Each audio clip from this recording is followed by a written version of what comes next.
The populares no longer present an obstacle. Now is the time to bring the Empire's might to bear. A word from your radiance is all it takes. But one word, and the Imperial army will fall upon Alamigo as a pack of bloodthirsty wolves and tear that feeble nation apart.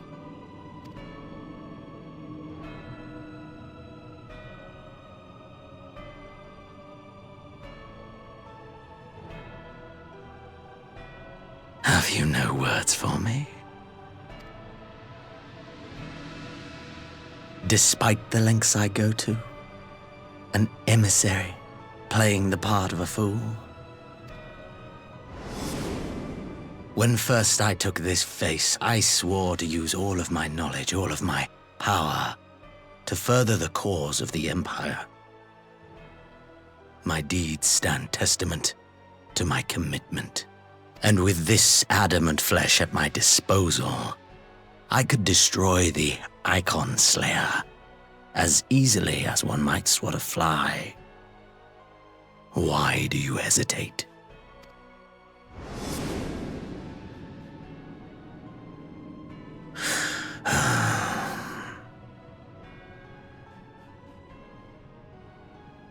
Our enemy is resourceful.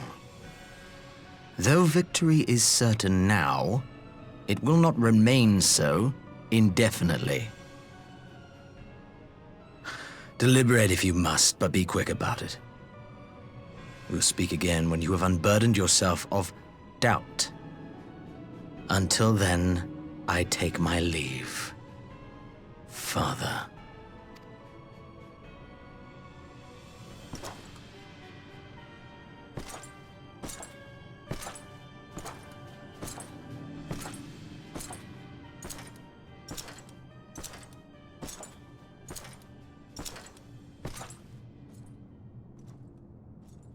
I should be the one to sigh.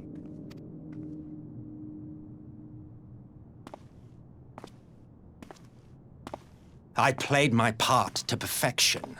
I had earned my rest, and then, thanks to La Habrea's crowning act of idiocy, our favorite emissary sees fit to summon me back. Elidibus was ever a warrior. A most tiresome trait, would you not agree?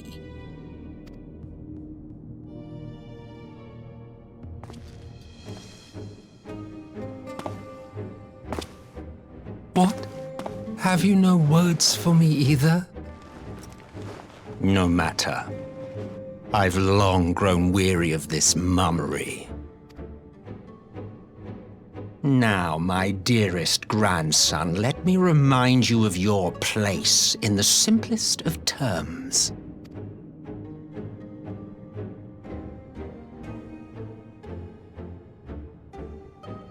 You do not make judgments, you administer them. Swiftly and to the letter. Naught else is your concern. Elidibus may be an insufferable bore, but he is no fool. His choices as emissary seldom err.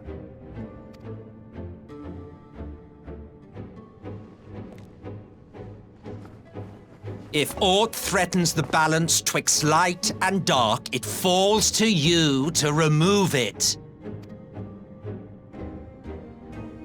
Be it by your own hands or by your armies, you have ample means at your disposal.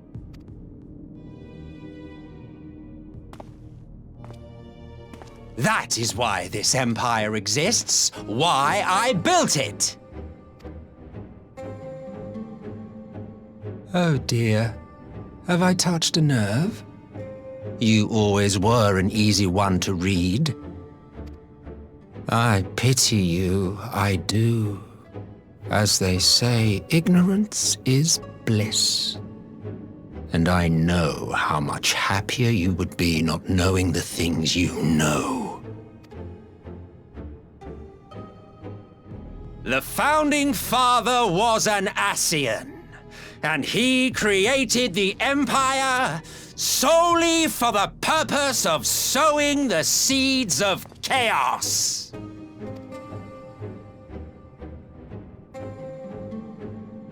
Don't take it personally.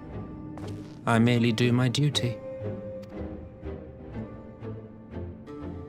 To bring about a calamity requires no small amount of power, and there is no surer way to obtain such power than by collecting powerful pawns.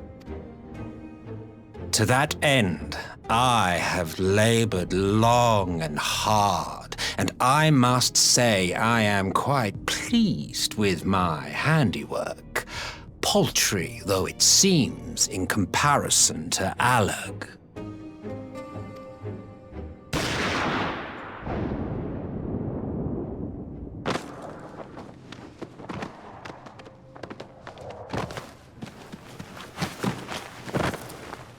You fiends are overfond of your own voices.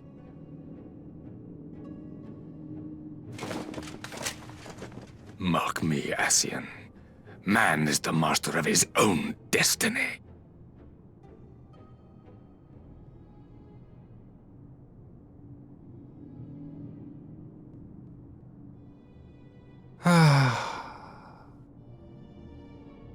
Such a waste of time and energy, both yours and mine.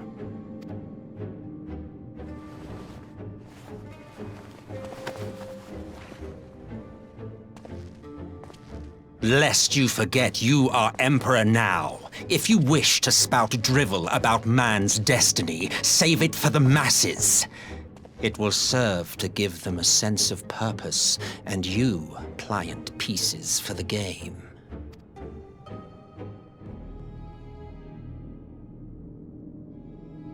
Oh, do stop sulking, boy. You of all people should understand. Ours is a struggle to restore both mankind and the world to their rightful state. Viewed thus, our goals are one and the same.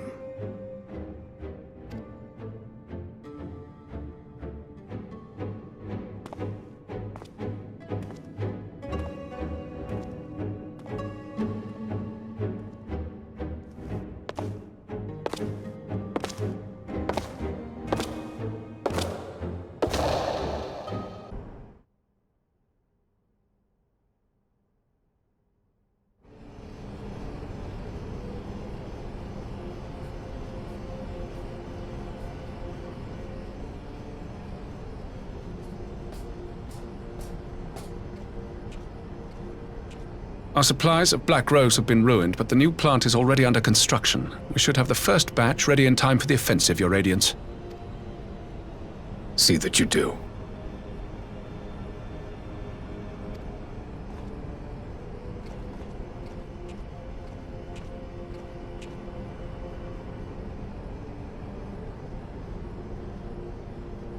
Ah, yes, the infamous Black Rose. If I recall correctly, Gaius did not much care for the invention.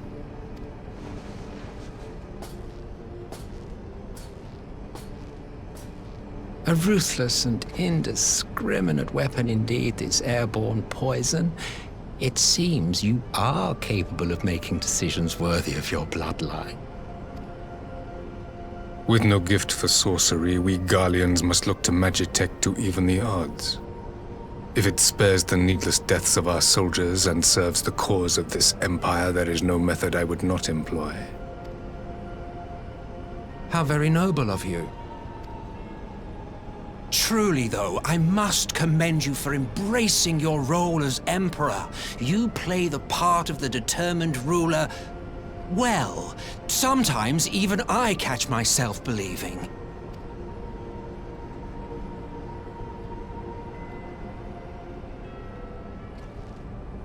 A silent agent of death. Now that I think on it, Black Rose may well possess the perfect aspect. Slowly but surely, the deluge of light has worked upon the ether here in the source, and the gas should be most susceptible to its influence. Well, I shall leave you to your own devices. Go forth and bloody the land with your grand and glorious war.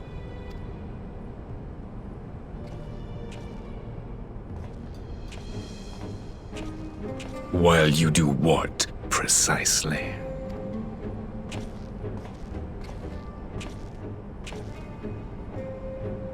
Need you ask? I will be doing what all Ascians do. I am well aware that your kind exists only to usher in the next calamity. But you seem oblivious to the harm your singular agenda causes to the Empire. You cannot have forgotten the events which followed your mortal demise.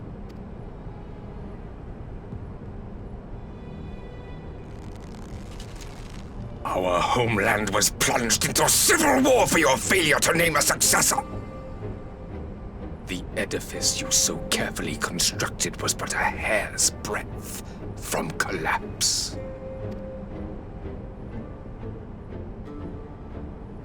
Are you truly so naive? You thought me oblivious to the consequences of a departure so painstakingly timed?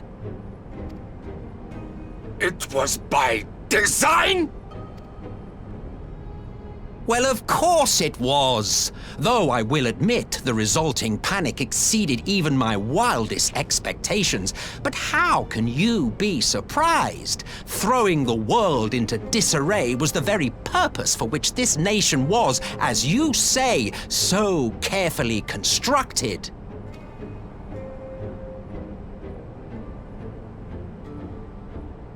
Now, if you have no further questions, I must be on my way.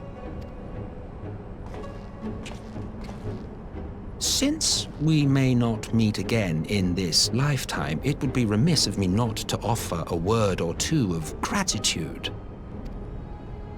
I really must thank you for this surplus of vessels. I can mold any host into my own image, but having bodies tailor-made for me in this fashion is so much less tiresome. You dabbled in Allagan cloning techniques, yes? It certainly is a compelling, not to mention entertaining, field of research. And of all the options available, you chose the Founding Father on whom to experiment. You have a twisted streak to you, Varus, like grandsire, like grandson, hey? If events play out as planned, this will become something of a family enterprise. You will be the capstone of this world, I the anchor and shard, and together we will give the lie to this star's fraudulent existence.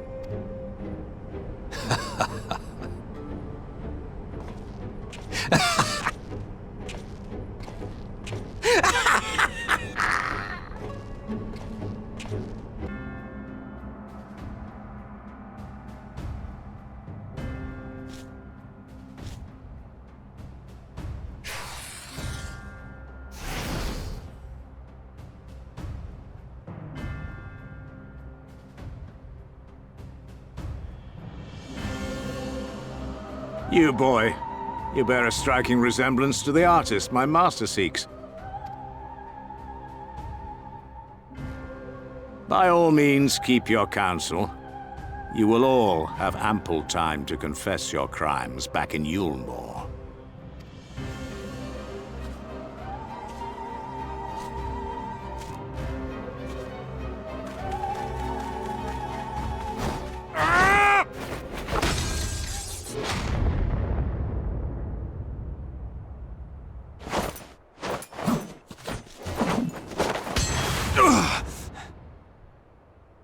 Thancred?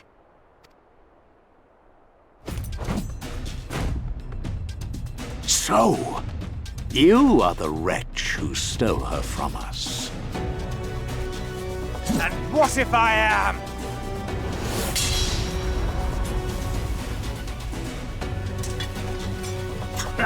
What?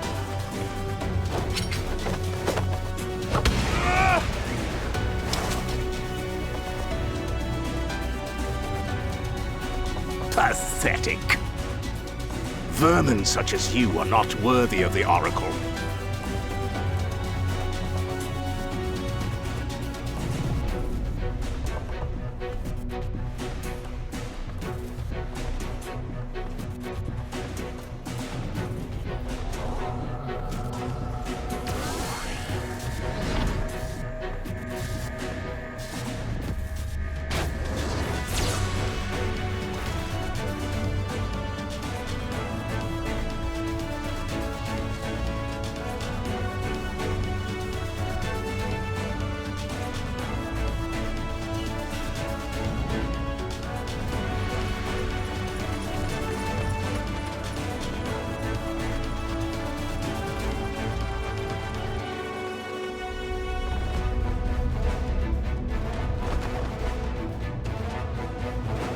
Break!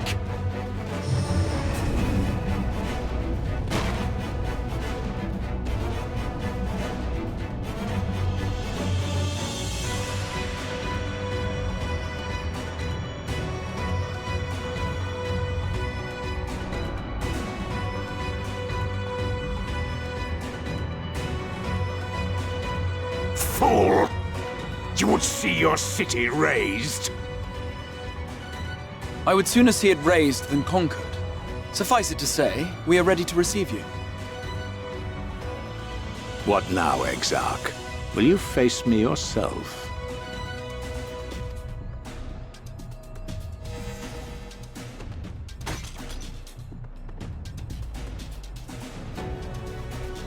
I think not, General. I've quite exhausted my tricks. If you mean to give chase, I will not stand in your way. But you would do well to tread warily, for your quarry goes to a place where even Eulmore dare not bear its steel. Eulmore, the Fairy Kingdom.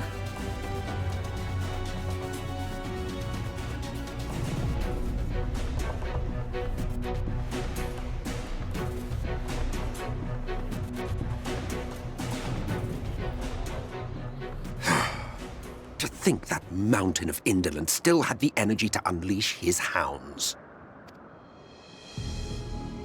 Even the most pointless of conflicts may alter a world's course. And now the plan has gone awry. But how? How did the so-called Crystal Exarch bring the hero of the Source to the First? As if I didn't have enough on my hands already.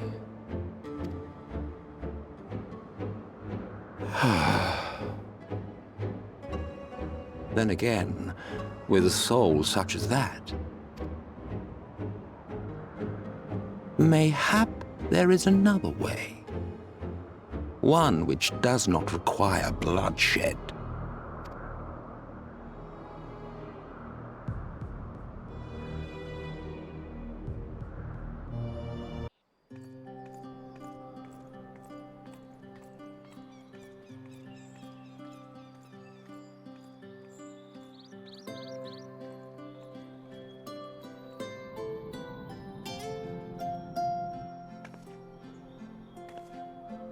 All seems well at the Crystarium. Yes. Eulmore was plainly more concerned with finding us. How flattering.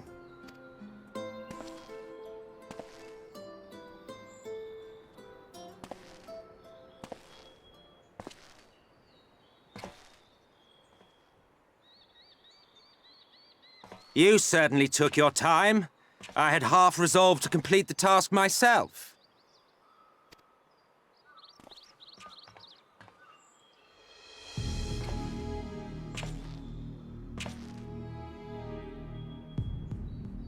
And you are...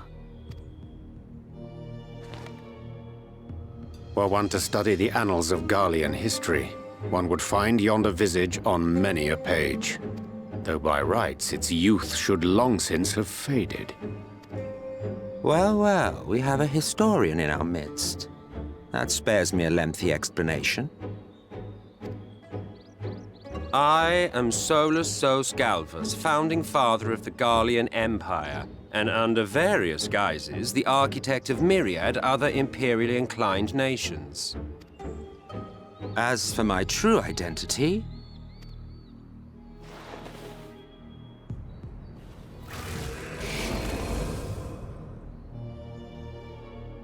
I am Emet-Selch, Ascian.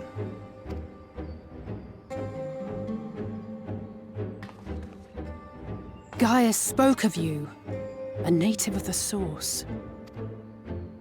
Equal in rank to La Habrea. And you came all this way just to introduce yourself to us? Behold the sky, restored to its former glory. Have you ever seen a more affecting spectacle? Oh, it is truly, deeply infuriating. Do you have any idea how much you have delayed the rejoining?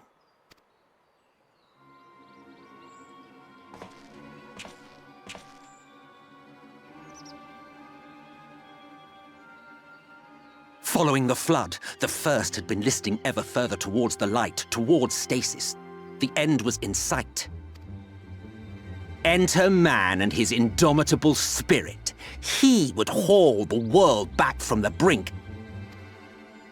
And adding his lumpen weight to the power of growth, he duly tipped the scales, if only by a fraction. Yet a fraction was enough to spoil the perfect imbalance needed to bring about a rejoining. Had mankind continued to live in idleness under Vorthri's rule, all the conditions would have been met.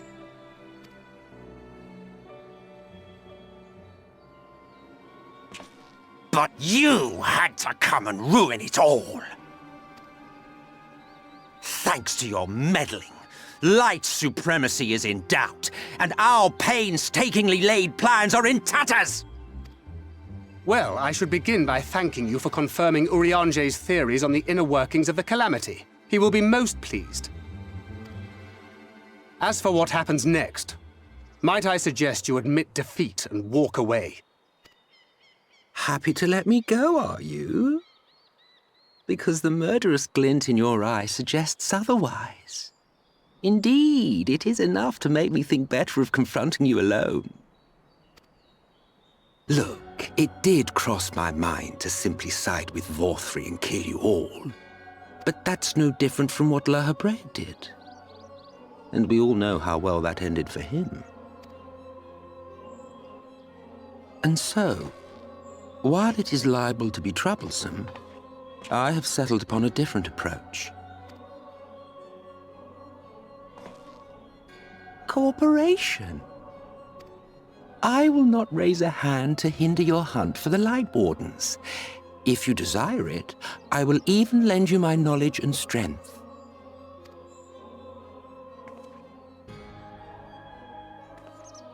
Since time immemorial, you and yours have labored to rejoin the 13 shards, at the cost of countless lives. Do you expect us to believe that your objective has suddenly changed?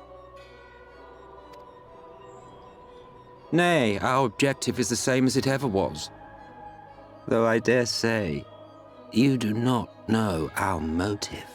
A war waged without knowledge of the enemy is no war. It is mere bloodletting.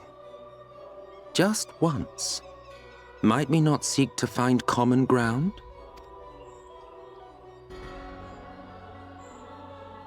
For good or ill, I am immortal. Provided I have the inclination, I can always begin anew, scheme and conspire to my heart's content. But this time I thought that I might instead try to see eye to eye, to understand what drives the hero of the Source, to determine if our goals are truly incompatible. So come, shed your preconceptions. See beyond the unscrupulous villains you take us for. When all is said and done, we may find ourselves pleasantly surprised. The proud discoverers of a path of cooperation rather than opposition. Think of it.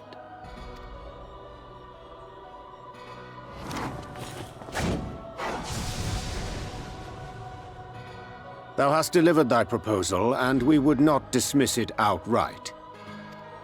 If I may offer thee counsel, however, to make thy case via an illusion reflecteth poorly upon thy sincerity.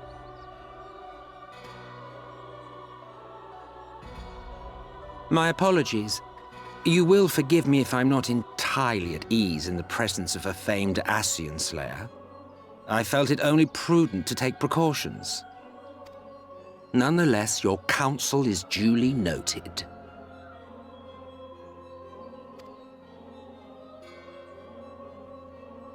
I take my leave, friends. Rest assured, we shall meet again soon.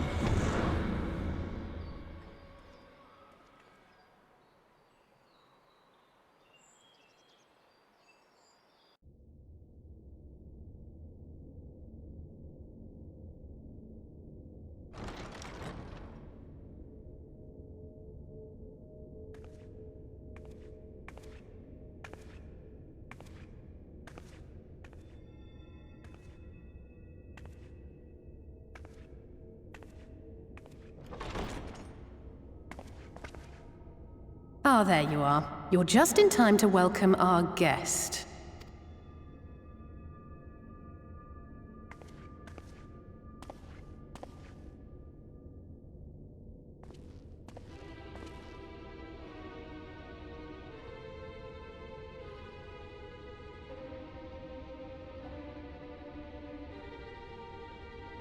Please, did I not explicitly tell you that we would be meeting again soon? Lest you forget, I made you a promise. I have no intention of meddling with your mission. I come only to observe. Your Exarch friend in particular has piqued my curiosity. Summoning you all like that. Most impressive.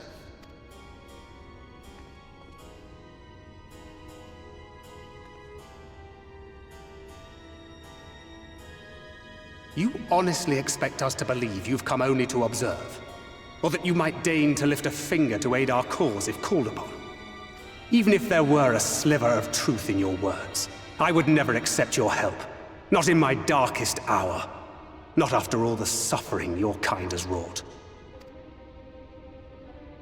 So petty. I meant what I said, and I said what I meant. Wage your war against the Sin Eaters, put each and every Light Warden to the sword, prove yourselves heroes, brave and true, and I will be glad to embrace you as allies. Allies worthy of bearing the burden of truth. Surely such a partnership would be preferable to yet another round of fisticuffs.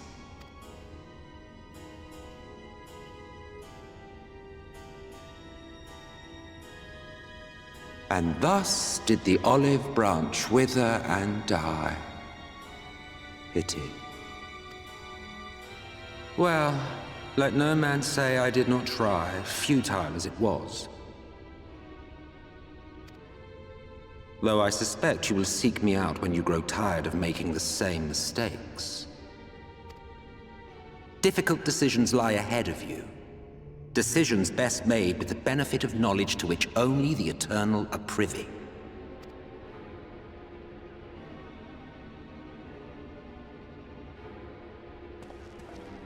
For now, I shall resume my shadowy vigil. Whatever you choose to do, make sure it's worth watching, would you?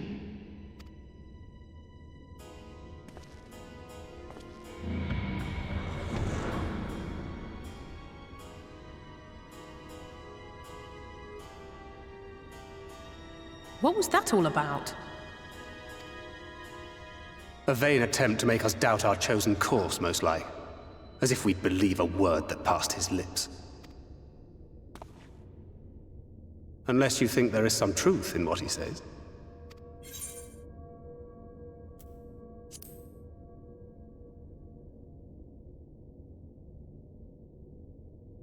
If he simply meant to lead us astray, he could have done so without revealing himself. At least, not in the manner he did. It goes without saying that an alliance with the Ascians is out of the question.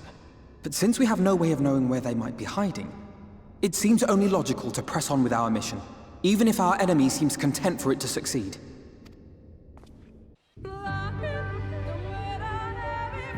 No matter how far he goes, man cannot resist looking back on the path he has walked. The untold stories and secrets of the past can be more alluring than the promise of tomorrow. And so he braves the forests of Raktika in search of mystery and wonder. Of Ronka, to which all seekers of hidden truths are inevitably drawn.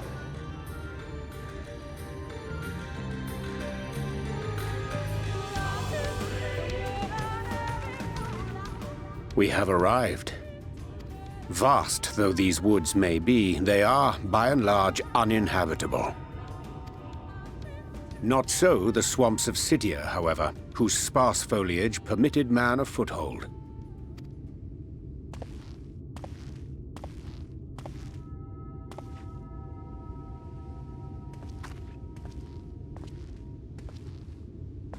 No lands must remain beyond our grasp.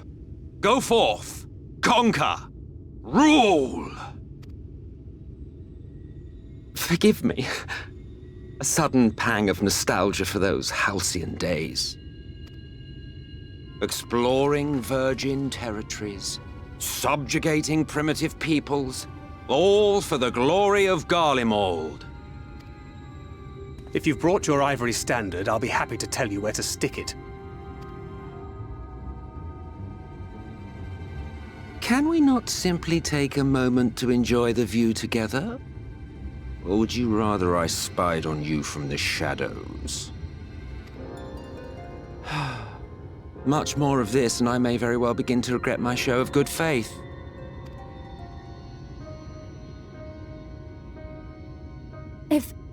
If you really want to stay, then help us fight.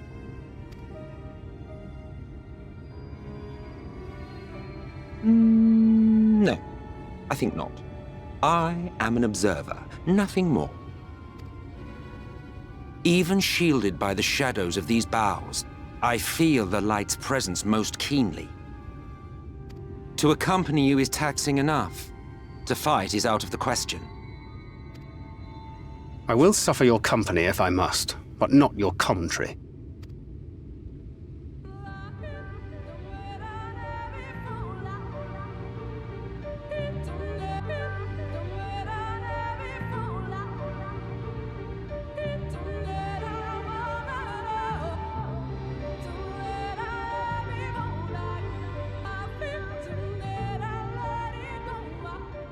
I see little sign of recent activity, nor hath any meaningful progress been made with the reconstruction. Mayhap Y'shtola sought shelter elsewhere. Come, let us quit this place.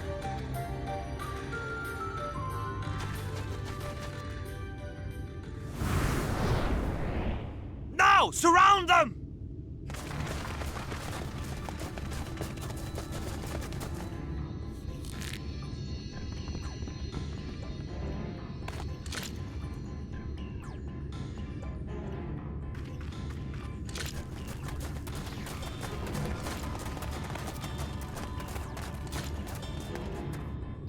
These senators, they're not like the others.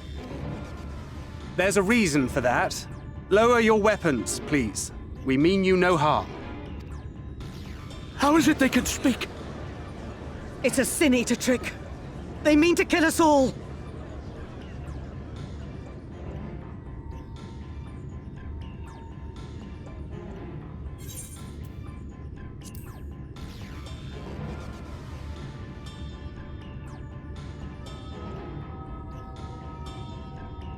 That will seem a lot less amusing when we are forced to kill them.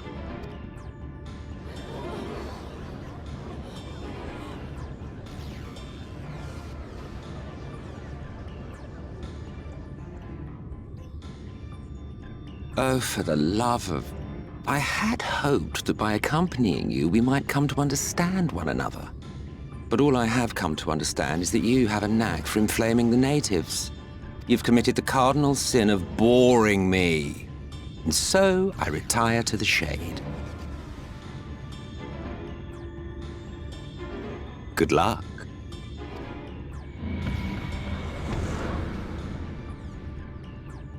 There! Did you see that one disappear? I think I preferred La Habrea.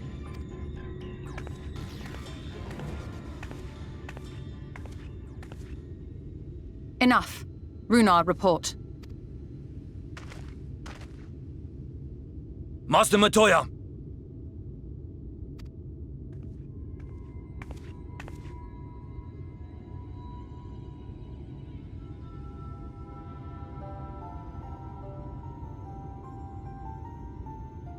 We apprehended them as you ordered, but are you certain these are Sin Eaters?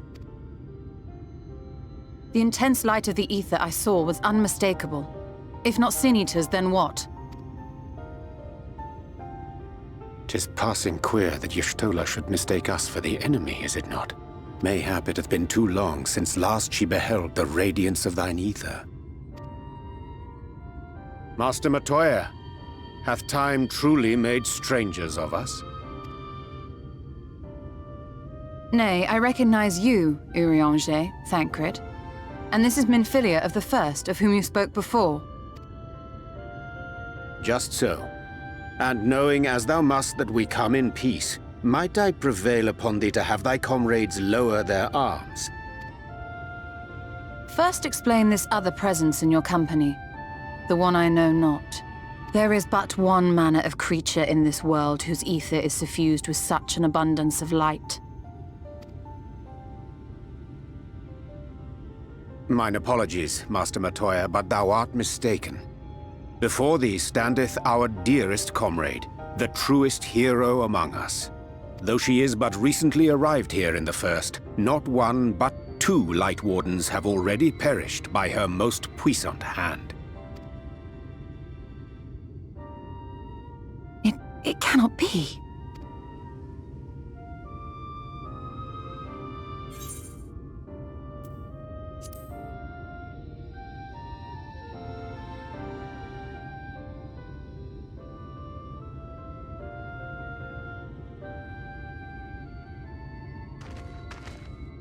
Master Matoya?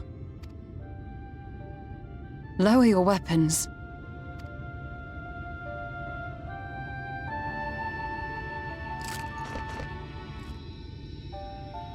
Forgive us this hostile welcome. Come. I would give you a proper introduction to Raktika and its people.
Runar, thank goodness.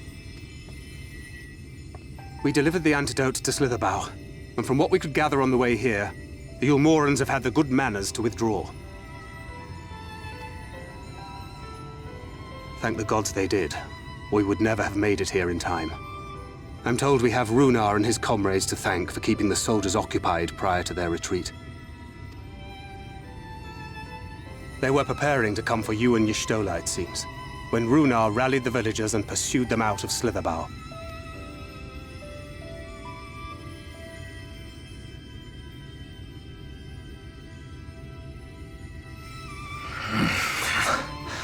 I must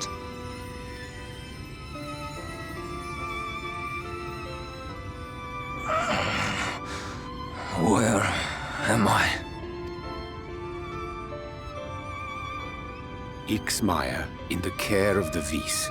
Thou art safe now, friend. Pray, rest thee a while longer. No. No, I am all right. Somewhat heavy of limb, perhaps, but otherwise well, I assure you.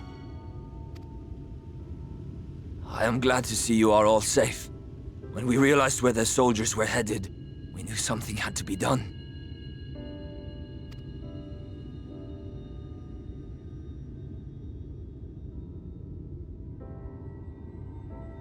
I do not see Master Matoya. She was with you, yes? What happened to her?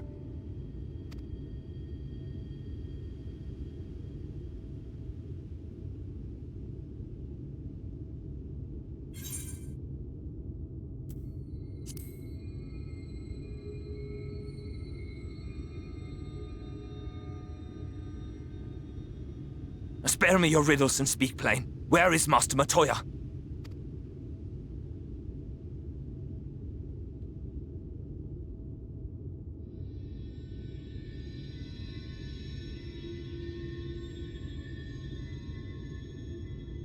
No. No. No, that cannot be. Why would she do such a thing?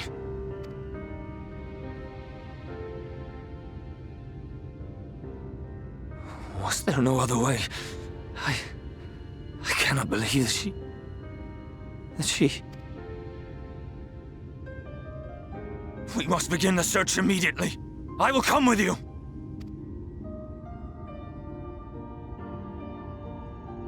What are you waiting for? We must find her. She could be trapped, or hurt, or... She is alive. She is alive, damn you!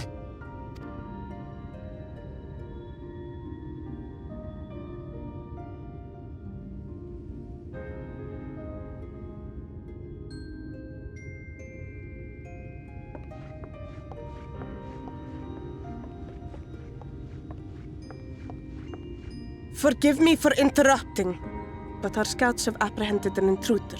We thought perhaps he might be an associate of yours.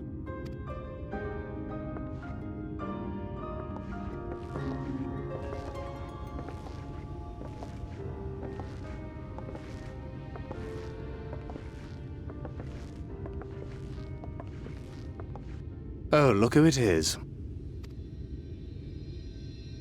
Well, this is embarrassing. In my defense, they are surprisingly tenacious.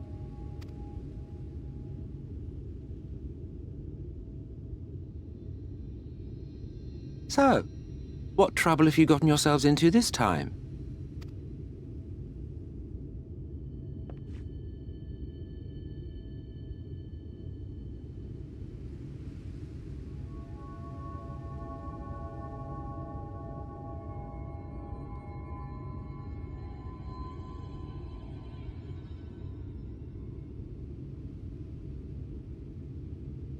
Well, well. What an intriguing turn of events. My condolences, by the way. 'Tis never easy to lose the ones we love.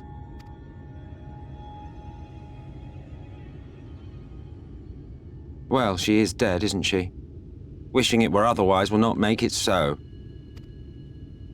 That you should be indifferent to her loss is no surprise. But to us, she was a friend. The best of friends.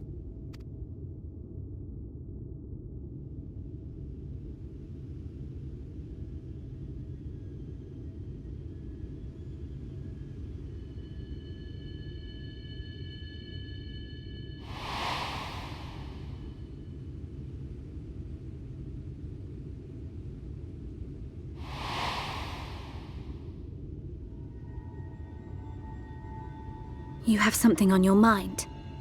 What is it?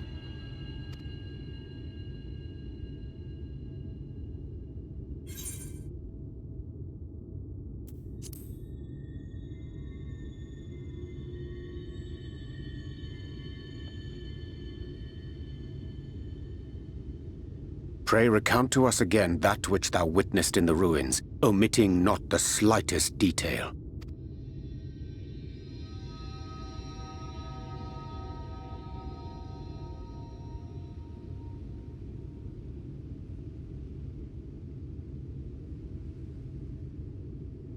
flow. The teleportation magic she used to spirit us away from Uldar after the bloody banquet. I recall a similar gale in the tunnel before it took effect. Interesting. I thought I sensed a brief disturbance in the live stream. How reassuring to know it was not my imagination.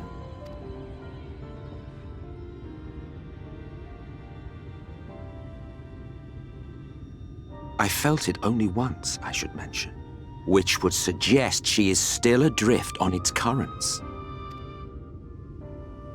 Then I fear she may yet be lost to us. For it was only by the grace of the elementals that she was plucked from that great ethereal river.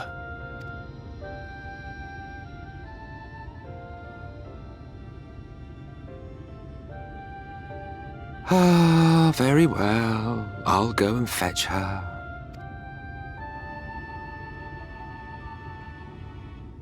Perhaps a clear and unambiguous act of kindness will serve to win the trust you seem so determined to deny me.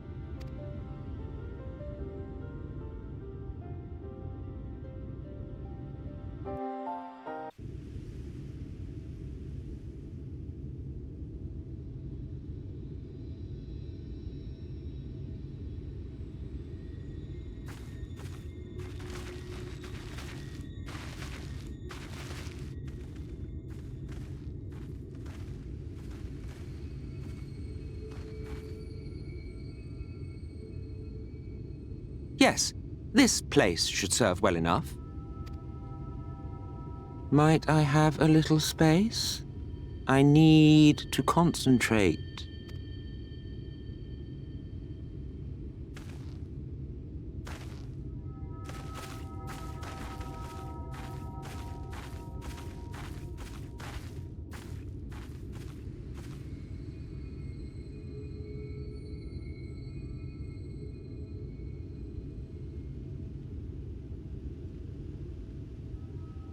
Now then, what color was her soul again?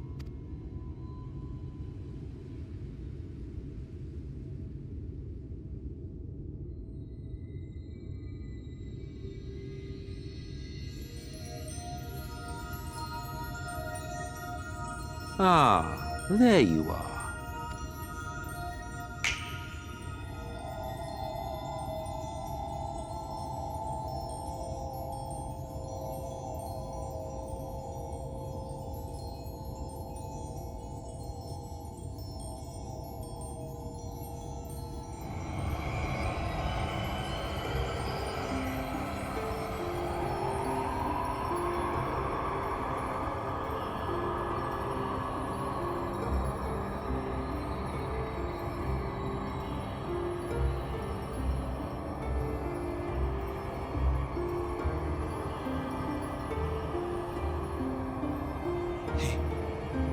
He's done it. He's brought her back!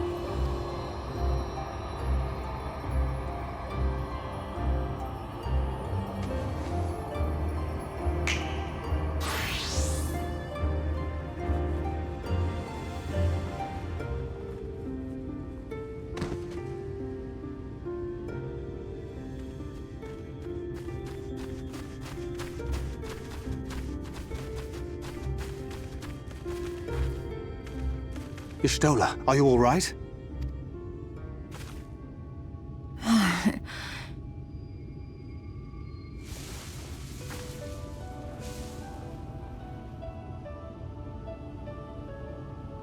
Yes, though I cannot imagine how.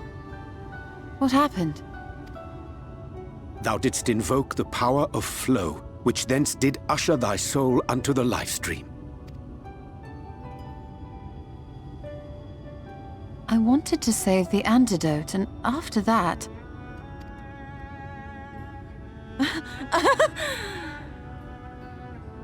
I did something exceedingly reckless, for which you will just have to forgive me.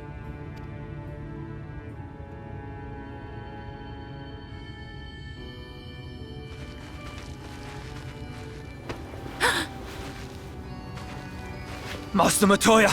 Oh, thank the heavens you're all right.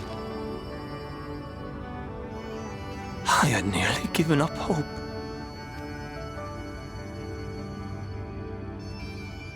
Please, Renan, dry your tears. What would the others think if they saw you like this?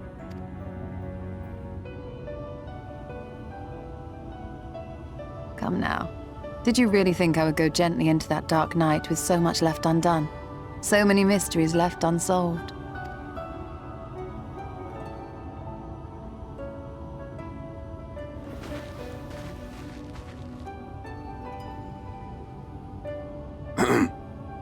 Is there aught you wish to say to me? A word of thanks, perhaps?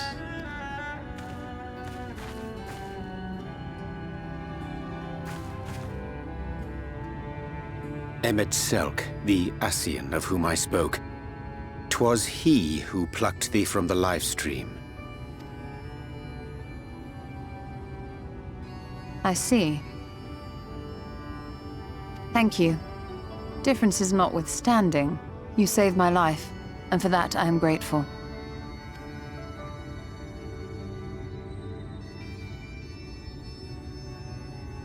But let us turn our attention to more important matters, such as the katana ravel. You had better not have explored its depths without me.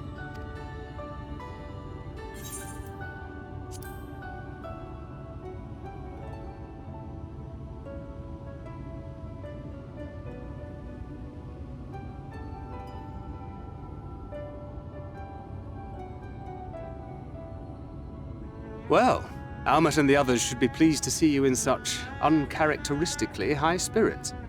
Let us return to Fanoff then, and discuss the coming expedition.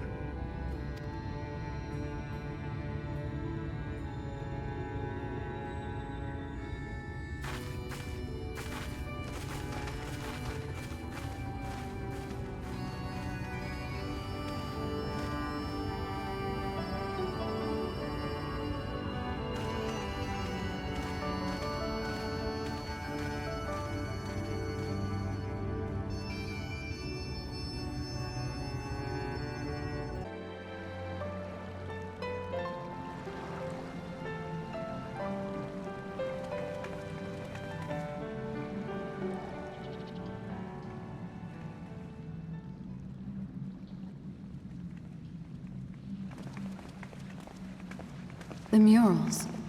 If I am not mistaken, they predate the Empire. How can you tell? A peculiarity of the paint. Most are made from mineral-based pigments. But whatever was used here is older than anything I have ever seen. According to Almet, this sanctuary was built to preserve the wisdom of the ancients. What events do these murals commemorate, I wonder?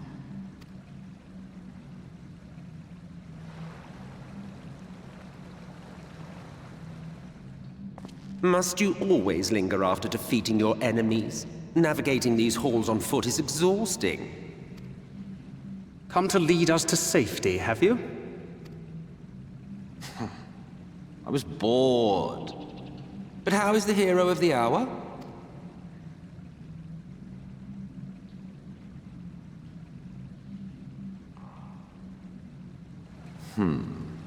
Fighting fit, I see. Keep up the good work.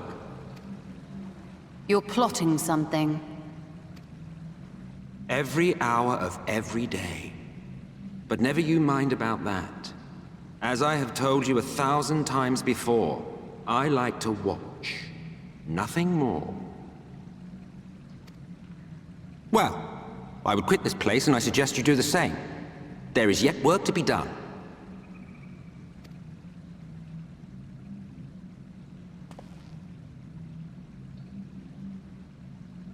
Ah, there is a sight to bring a tear to the eye. You recognize these scenes?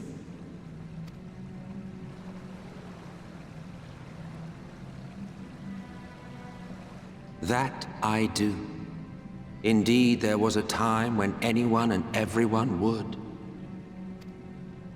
Until one calamitous day when the world was divided across 10 and 3 reflections, sundering the land and all who dwelled upon it. And the worst part? No one could remember it. Not really. Just fragments and fleeting memories of an achingly familiar world. A vision shared of a paradise lost, preserved only in song and scripture and paint. Once upon a time. Yet here we find ourselves again, to look, learn, and remember. Then share with us the stories you know so well. We are listening.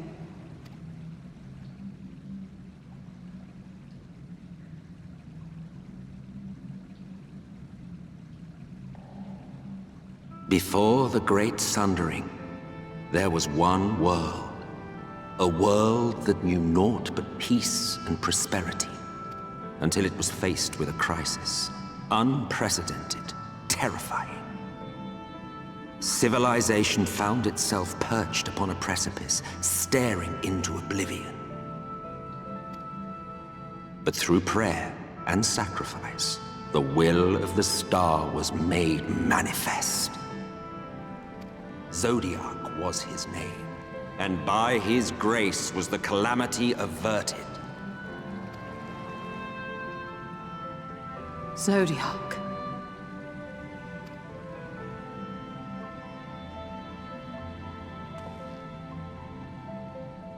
A savior mighty and magnificent, deserving of reverence and gratitude.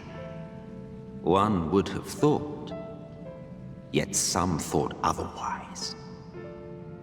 From the fears of these naysayers would rise Hydaelyn, she who was to serve as his shackles, to bind him and hold him in check. And so they fought, and they fought, and they fought, and in the end, Hydaelyn was victorious. With all her strength, she smote him, dealing a blow so devastating that it split the very fabric of reality. And thus was Zodiac banished and his being divided.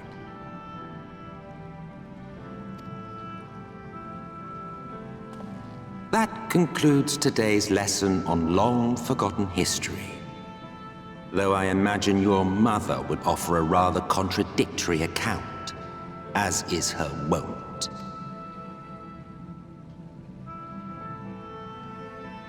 I'm sorry, I can only assume I misheard. But it sounded an awful lot like you were implying both Zodiac and Hydaelyn are not gods. But... What? Not gods of the first? Is that what you thought these paintings depicted? Or... Oh. Oh. They are gods after a fashion, yes. But no different from the kind with which you are so intimately acquainted. Formed of faith and prayer, of conviction and devotion. The eldest and most powerful of primals. You have spun quite a tale. Yet you have not explained the role of the Ascians in all of this. How is it you are privy to ancient secrets lost to time?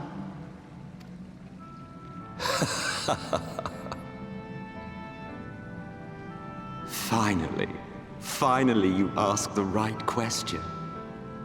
And shrewd questions warrant honest answers.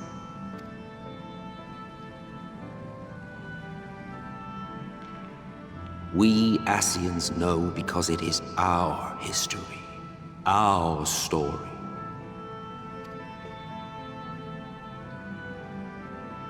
It was we who summoned Zodiac, we natives of that sundered paradise.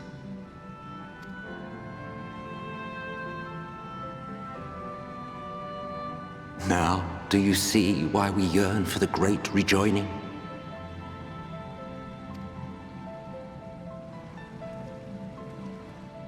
For our world, for our people, for all creation to be made whole again. Wouldn't you wish for the same?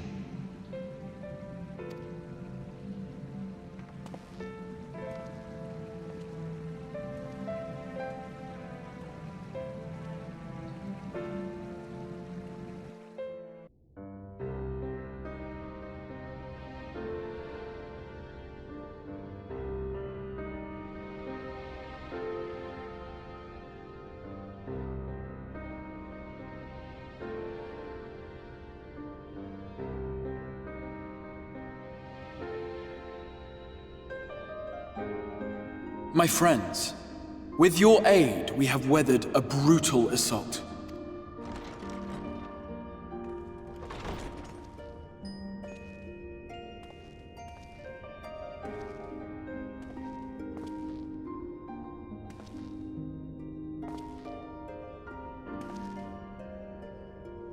Sorry I'm late, though I would not have been had anyone thought to notify me in advance.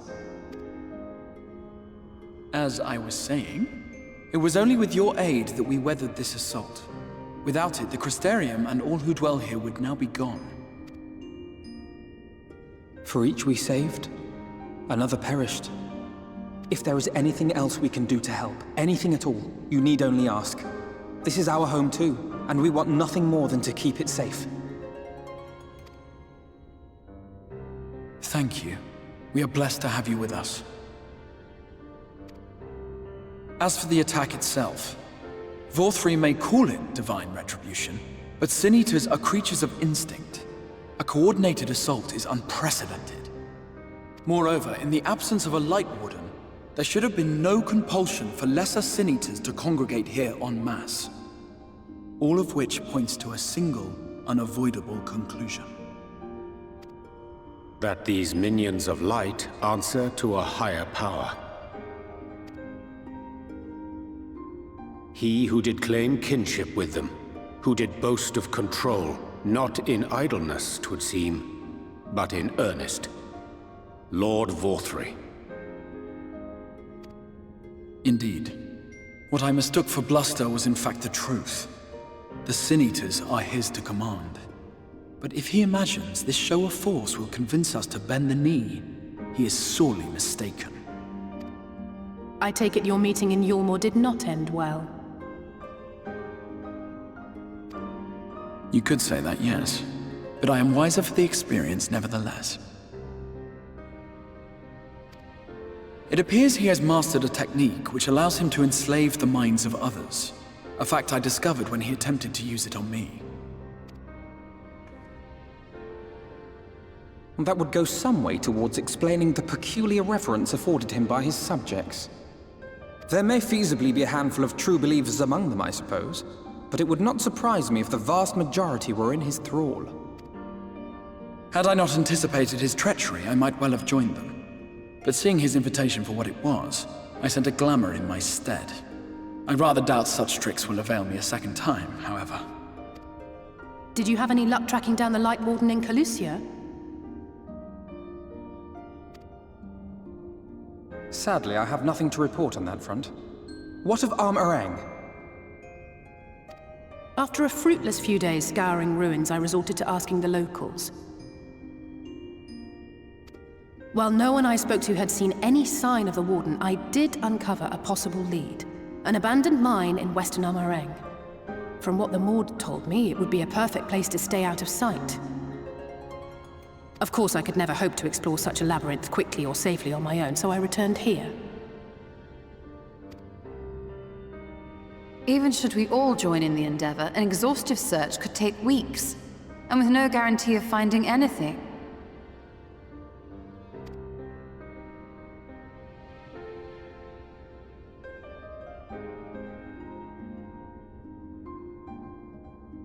The Wardens harbor vast reservoirs of primordial light, do they not? Far beyond anything found in lesser Sin Eaters. And isn't it true that the Oracle could see the light of a Sin Eater from miles away? Surely a Warden would seem like a blazing beacon by comparison. To the real Oracle of Light, I mean. The real Menphilia.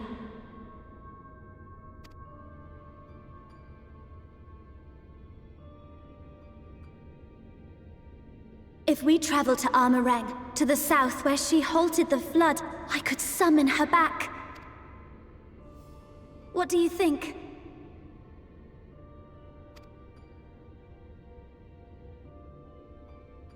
Don't.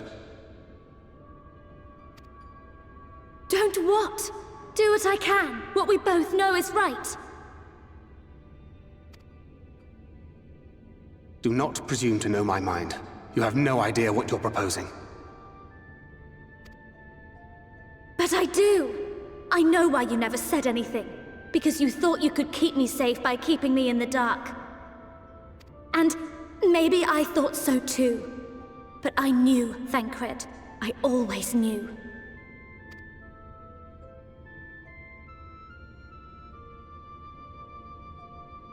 Oh, I see. I thought you were a rather underwhelming reincarnation, but it all makes sense now. The Oracle lies dormant within you, doesn't she? But to draw on her true power, you must become one, both body and soul. To wit, one being must consume the other. Who shall be the lucky winner? This doesn't concern you, Ascian. But it plainly concerns you. Which is why your heart is ready to burst out of your chest. Despite the raging tempest in your bosom, however, you have never once opened up to your young charge. Now, why would that be?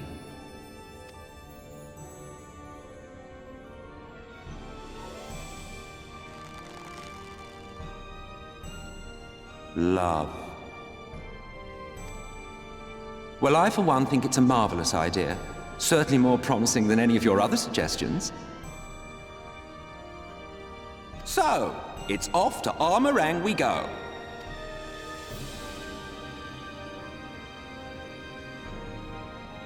I'll meet you at the gates.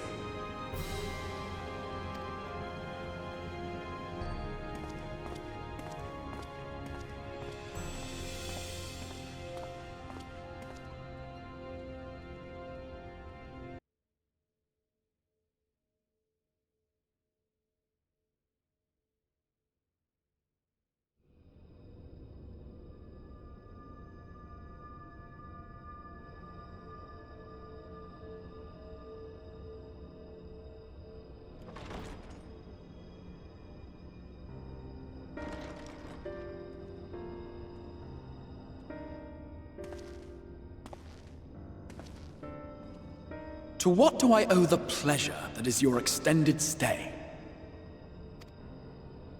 Oh, to the tediousness of our hero's present endeavors. That and the insufferable abundance of light in Armoreng. I should be glad to keep my distance. Oh, I'm rather fond of sleep, you know. It's a wonderful way to pass the time. Not that my compeers would agree, mind you. Always on the move, the lot of them. Like La Hebrea, constantly jumping from vessel to vessel. Such fire, such determination. So much passion fleeting and forgotten.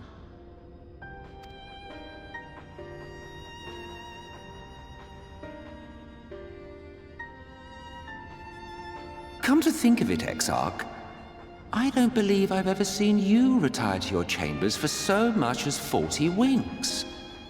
However do you keep your eyes from closing?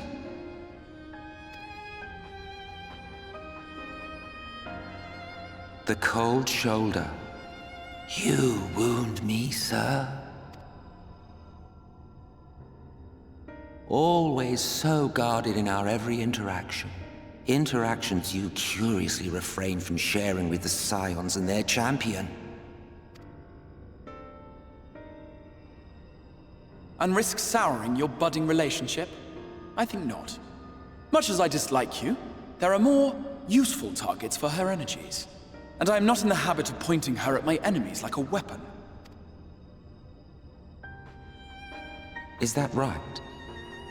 Fond of her, are you?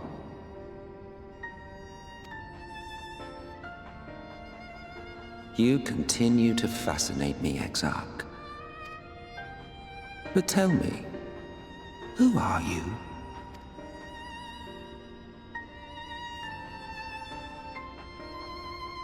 The once great nation whose ingenuity gave birth to this tower was shaped by my hand. As such, I know full well the wonders it can facilitate and those it cannot. There is nothing in these walls which could have aided you in summoning our dear friend across time and space. Much less in possession of her mortal flesh, not even I could have performed such a feat. I see. You had a hand in Alag as well.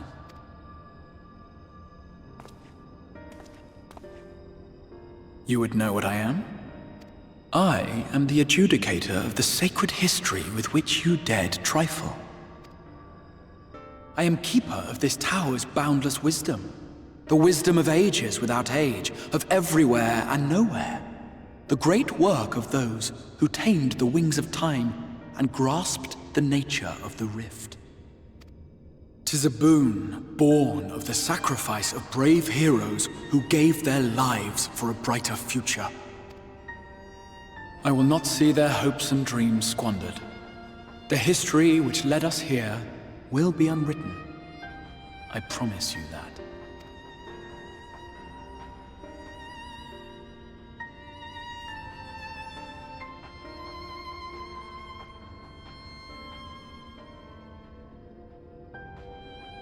Well, it seems we're both eager to fulfill our duties then.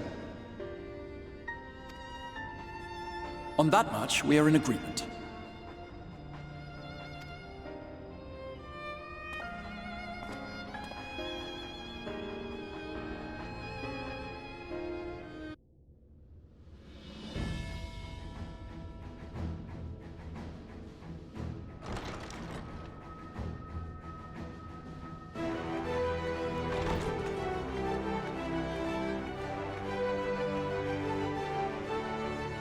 There you are. May I assume you've had your fill of rest?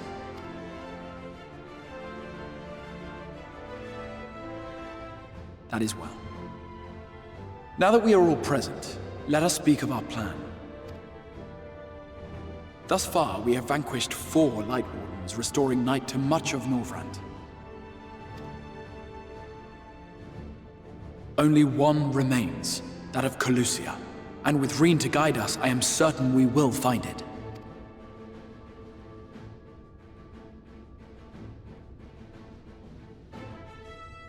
We're so close now. If we can just take care of this one last warden, we'll rob the Sin Eaters of their final foothold and drive them out of Norvrant once and for all. It will be a new beginning for the First, a chance for the people to rebuild their world. In short, a prize worth fighting for. And in thus delivering the First from destruction, so too shall we unsow the seeds of the 8th umbral calamity. Do you hear? Your dreamed of rejoining is in jeopardy. Are you sure you're not tempted to intervene? You labor under the misapprehension that vanquishing the Sin Eaters is tantamount to saving the world. It is not. In truth, you only delay the inevitable, lengthening your fleeting lives by the smallest of margins.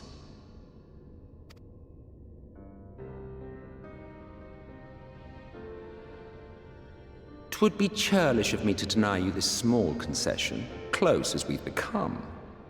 Foolish and misguided though you are not without charm.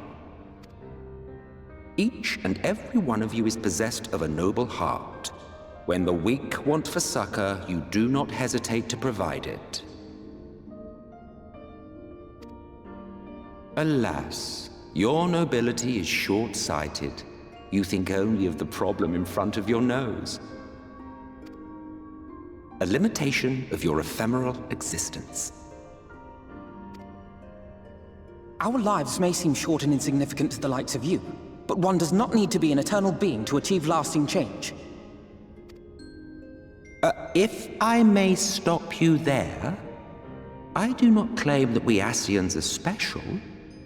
That is another misconception. In the beginning, everyone lived nigh for eternity. Such was the natural order of things. But like so much else, this was taken from you.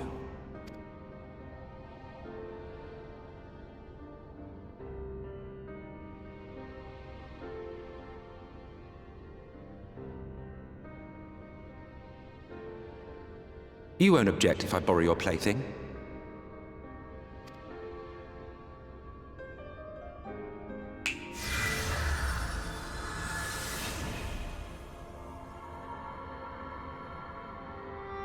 In the distant past, when the world was one and whole, a great calamity threatened all life. It began without warning. The very laws of the star were warped and broken, and chaos swiftly spread throughout the land. Faced with annihilation, we sought to imbue the star with its own will. Thus was Zodiac born, and by his power was order restored.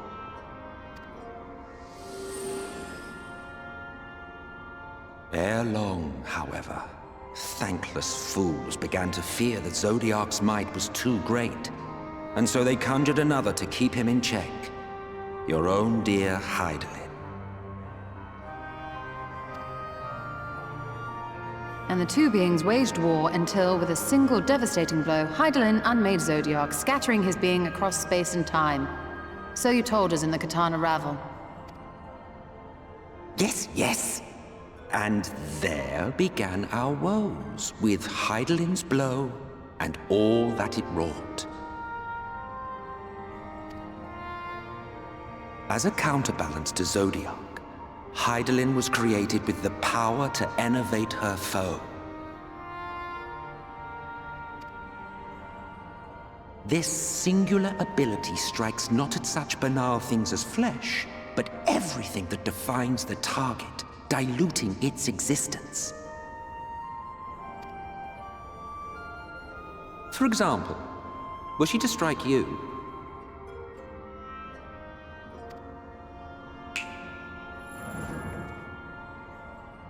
two individuals, identical in appearance yet reduced in all respects. Strength, intelligence, the soul itself, all is halved.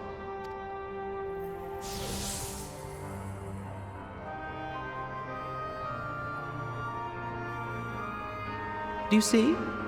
This self-same fate befell not only Zodiac, but the very star.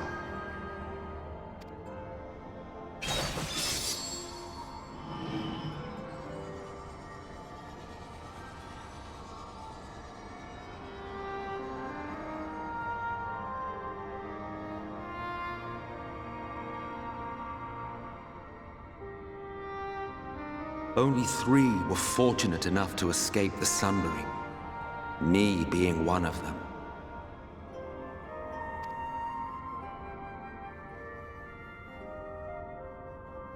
When I beheld the shattered remnants of our home, I knew deepest despair. The inhabitants of these 14 fragments were feeble, frail and foolish, oblivious to their imperfection, ignorant of their past.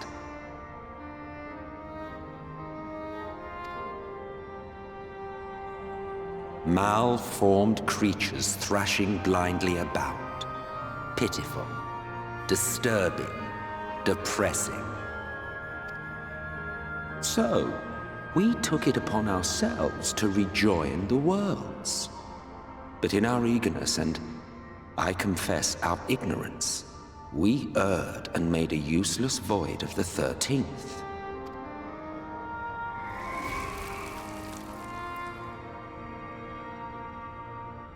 It was only afterwards that we discovered a connection twixt source and shard, a flow of energy that maintains elemental balance.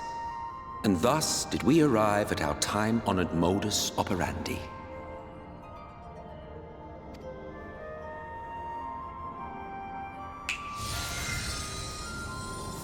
From a purely Ascian standpoint, it could be said that what you seek to do is only logical.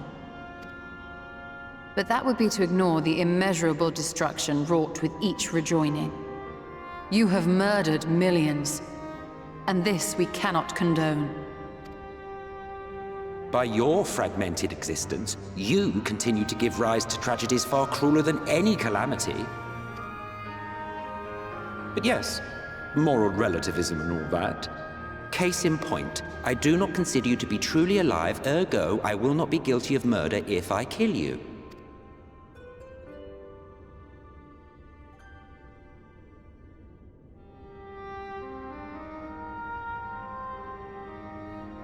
Oh, don't look at me like that. You for whom I have only the highest expectations. A vaunted hero of the Source, 7 times rejoined.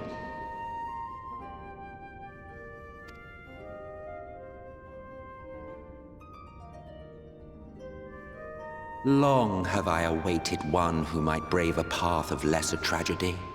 A resilient soul able to endure the necessary pain. I dare to hope that my wait is over.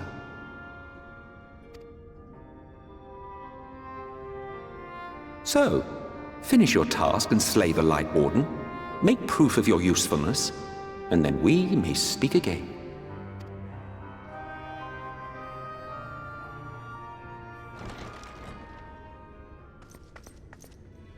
Forgive me, my lord, but this could not wait. Speak freely, Captain. Our informant in Colusia sends word of unusual activity in Eulmore.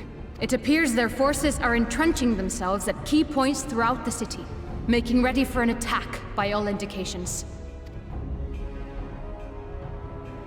An intriguing use of resources. I rather doubt Lord Vorthry is concerned for the safety of his citizens. You think he's harboring the Light Warden inside the city walls?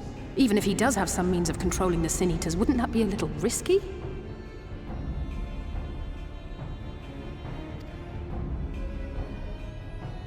Risky or not, if there is even a chance the Warden is hiding there, we will need to act fast. The longer we wait, the better prepared the Eulmorans will be.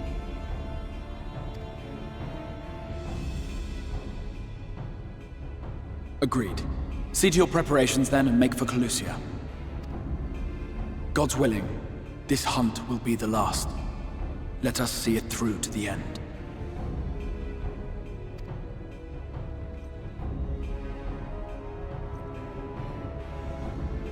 We should begin by assembling in Rite. There we may assess the situation in Eulmore and decide how best to proceed.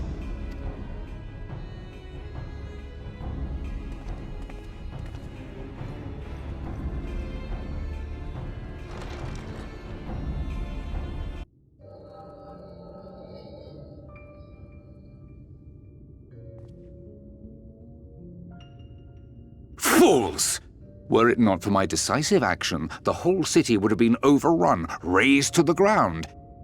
Yet they dare to complain about casualties? Spare me. I'll wager they were put up to it by those wretches who seek to usurp me. They're stirring up the citizenry. But if they think I will yield to the likes of them, they are gravely mistaken. To be subjected to such deplorable treatment, such ingratitude. You have my sympathies, sir. You do so much good for this city, and you could do so much more were you not surrounded by fools.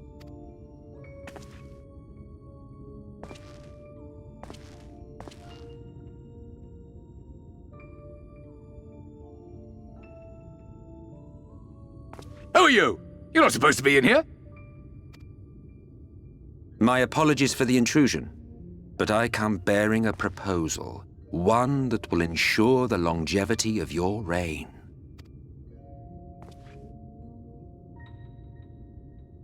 But give me the word, sir, and I will bring hither a Light Warden.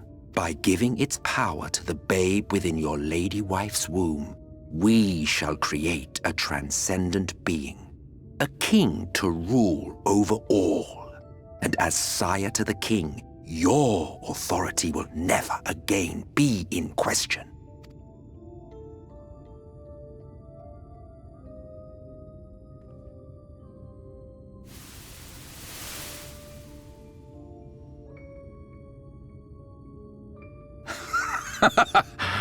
Amazing. Before my Vothri, they behave as docile pets. With this gift, my line shall be guaranteed power for perpetuity. We shall rule the whole world. By all means, sir. United under Eulmore's banner, men will cease fighting and abandon their ambitions. Thus, they will grow fat and complacent, and in their sloth, seal your supremacy.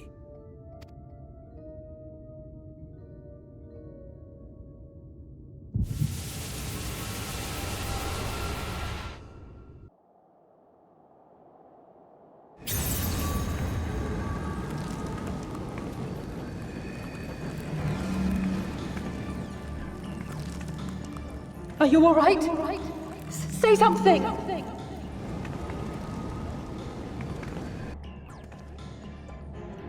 12 for Fend. She cannot contain the light. She's beginning to turn. Urianger, if you've aught up your sleeve, now is the time.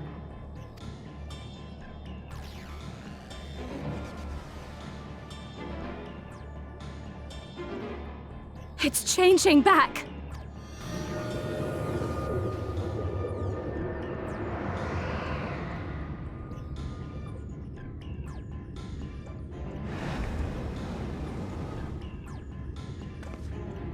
The combined power of every Light Warden is too terrible a burden for any one soul to bear. And so I shall relieve you of it.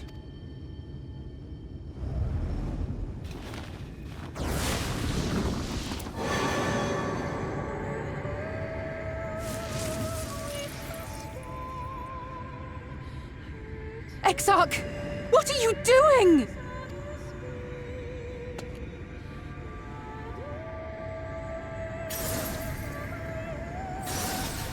I will channel this profusion of power to the Crystal Tower and use it to travel to other worlds. As I have dreamed of doing ever since I first learned of their existence. Who would choose to remain here in this dying realm when they might go elsewhere and begin anew? Not I. And thus did I use you. No, I don't believe you. It doesn't make sense. Damn you! We won't let you do with her as you please. Do not interfere!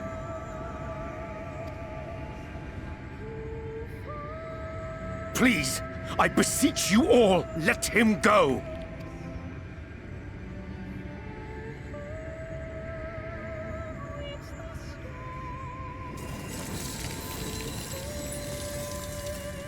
You knew of this, Urianger.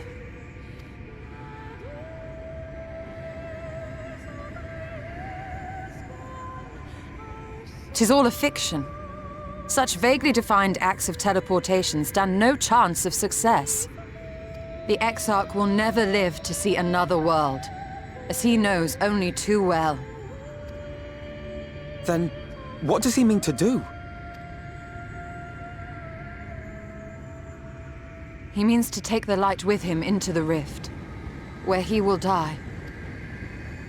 From the beginning, he intended to sacrifice himself to save our friend and Norvrent.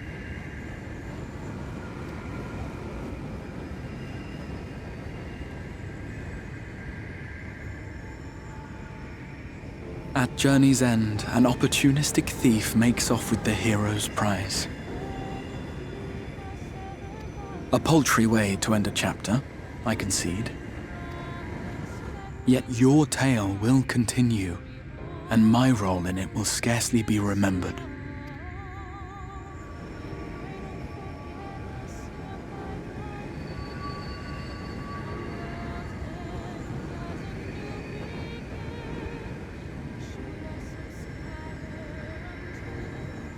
Worry not. Whatever should become of me, I will be happy and free, safe in the knowledge that I have played my part.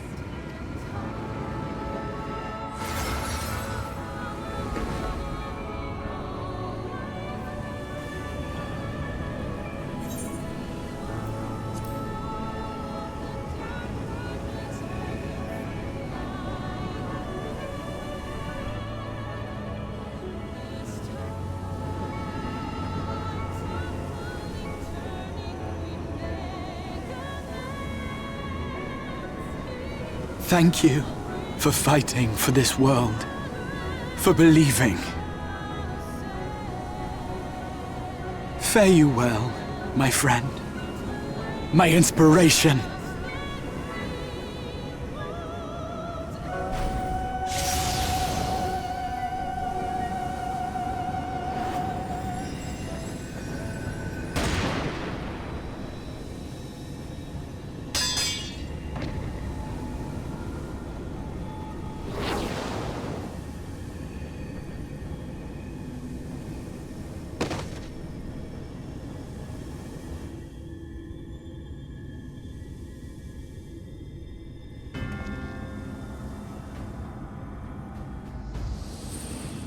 Only those who possess the royal eye of the Allagan Imperial line are capable of controlling the Crystal Tower. Such individuals do not exist in the First. Therefore, in all likelihood, the Exarch arrived here with the tower. This much I had surmised, yet I could not discern his grand scheme. To think that he went through all this trouble for the sake of a single hero. It's almost admirable in its absurdity. Alas, it is not your grand scheme that will succeed, but ours. You bastard! Stay put. Your friend is still alive, but whether he remains so depends on you.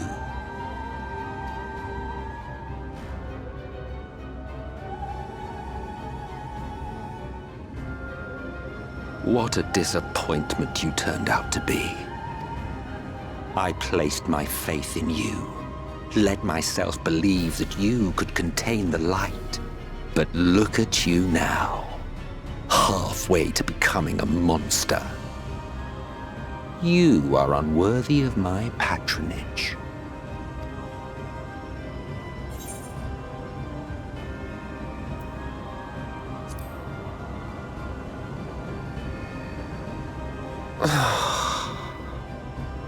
I am an Ascian. My heart's sole desire is to usher in the Great Rejoining. 100 years ago, I entrusted my comrade Logriff with the task of increasing light's sway over this world. This we sought to do by manipulating heroes. When that failed to achieve the desired result, I created Vorthri. But thanks to your meddling, that too has ended in failure. What was your true purpose in approaching us? By your 12, boy, have I not told you before that everything I said was the truth? You were specimens by which I might gauge man's potential as it stands. I genuinely had an interest in you, genuinely considered taking you on as allies. Provided she could contain and control the light. If not, then she, and by extension you, would be of no use to me. 'Twas as simple as that. So, we've been found wanting. How disheartening. But even had we fulfilled your conditions, there was no guarantee that we would cooperate. What then? Then I simply kill you all. At the very least, it would restore the world to the way it was before you went about trouncing Light Wardens willy-nilly. Suffice it to say, it would be most inconvenient to have all that light taken away, and I would be lying if I were to claim his actions didn't have me worried.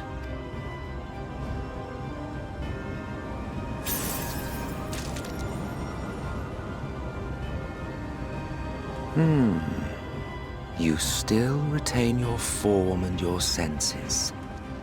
But you have all but become a sin-eater. Whether you will it or no, your mere existence will serve to engulf the world in light. Those in your company will likewise turn into sin-eaters. And in time you will succumb to your base instincts and hunt innocents to feast on their sweet, sweet ether.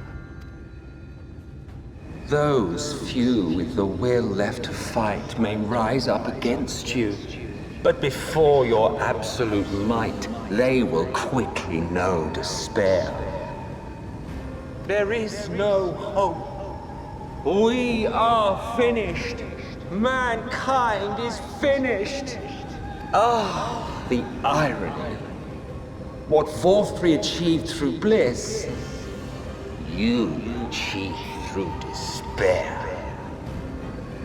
But I have overstayed my welcome. I shall look forward to seeing you bring the world to its knees, hero.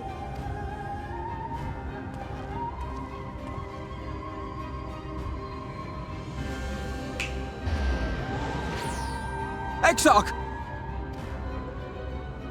I have naught to show for all the time and effort I invested in you. He is a small token for my troubles. I did not expect that I could learn aught from man, but I may yet learn something from all the knowledge he had hoarded for his precious hero.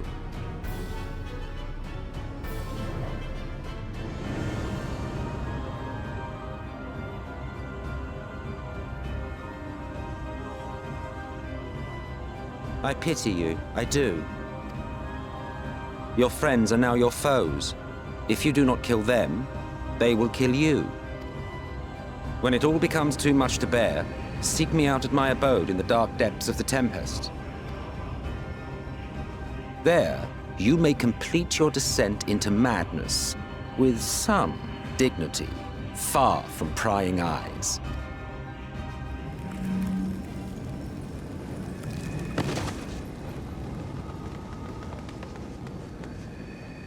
Till then, I bid you farewell, Eater.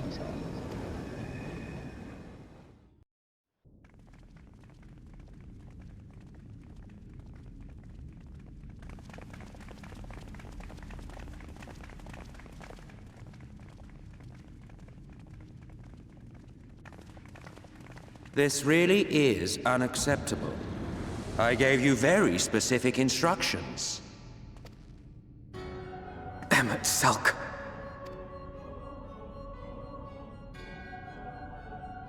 My invitation was for an abomination, ripe with the power to bring about the world's annihilation. Not this half-broken thing. Whatever am I to do with you?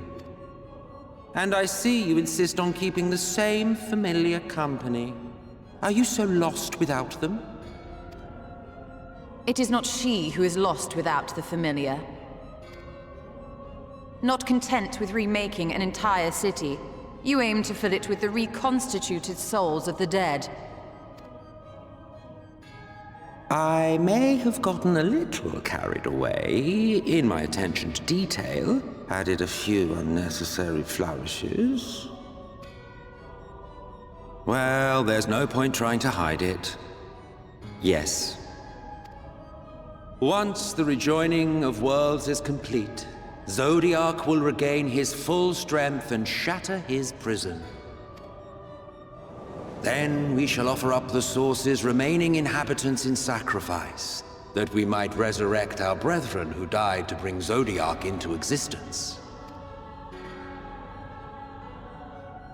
But what was it that you came here to do exactly?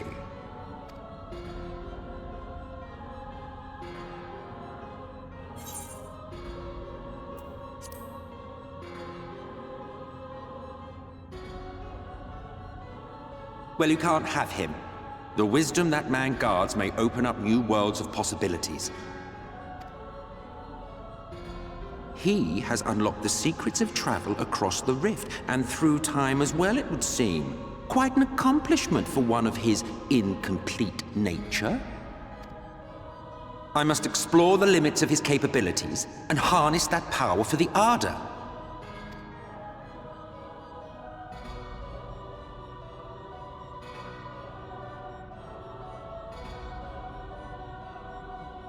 Even now, after everything, you refuse to see reason.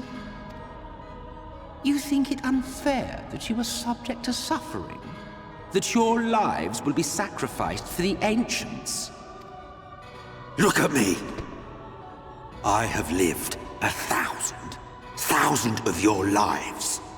I have broken bread with you, fought with you, grown ill, grown old, sired children, and yes, welcomed death's sweet embrace. For eons have I measured your worth and found you wanting. Too weak and feeble-minded to serve as stewards of any star.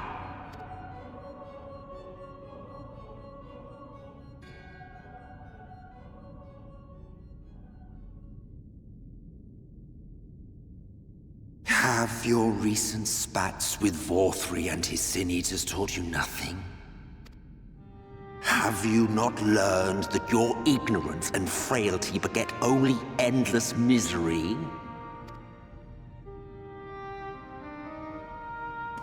How long do you mean to perpetuate this farce? How much more must I endure your bumbling interference?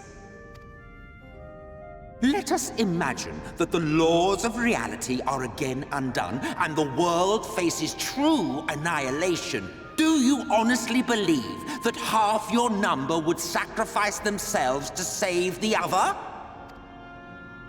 Of course they wouldn't! And if you had witnessed history unfold as I have, you would reach the same conclusion.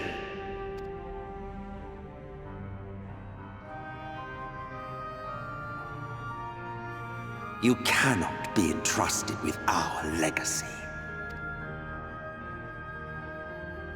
I will bring back our brethren, our friends, our loved ones. The world belongs to us and us alone.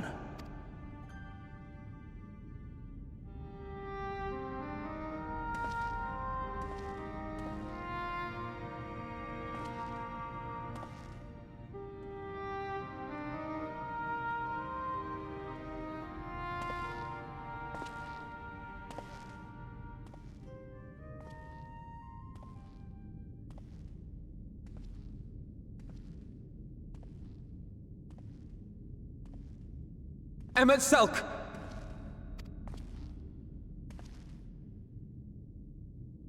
We understand, truly, but it makes no difference. The ones you love are in the past, while ours are here in the present. One day, we too will be ashes and dust, but not today. Our time is not yet finished.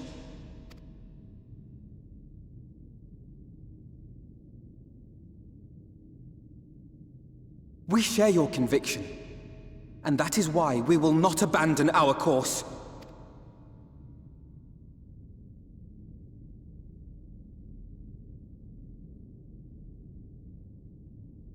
You think us the same? You think your tattered soul of equal worth to those I lost? Then come. Earn your place. Prove yourselves worthy to inherit this star.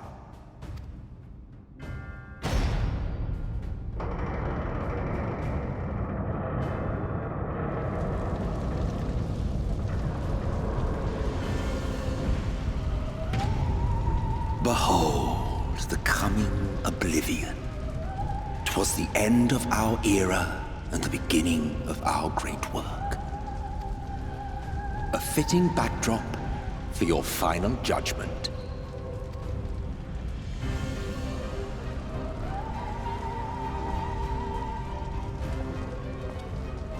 I shall wait within, but do not spend too much time on your preparations. There's no telling how much longer the guest of honor will last.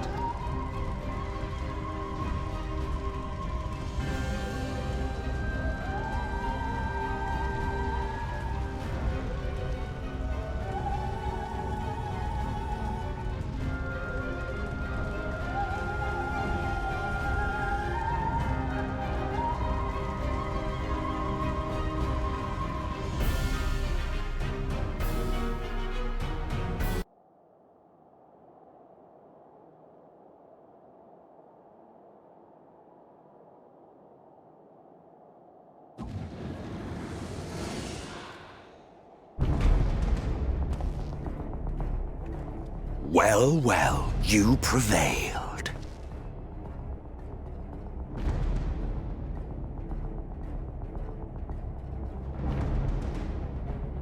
Nevertheless...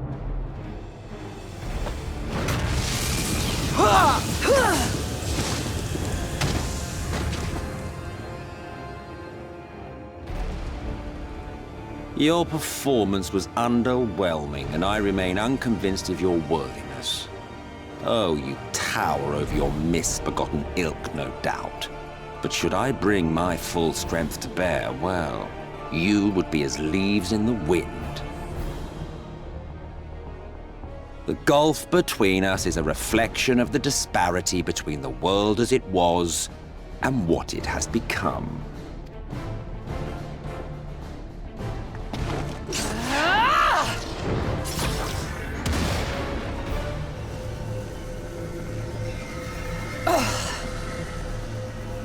Our worlds may not live up to your lofty standards, but they are our worlds, our homes, full of life and love and hope.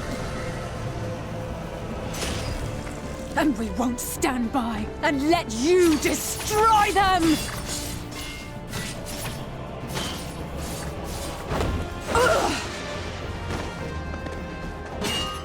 Alize! You are a mistake.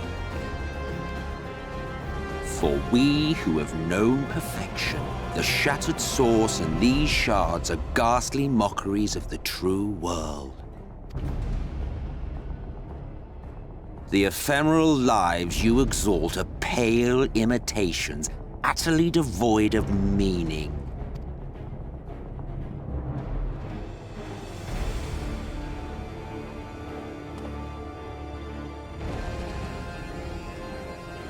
Belittle us all you like, but we will rise again and again, and give the lie to your insults through word and deed. We define our worth, not the circumstances of our creation. More prattle.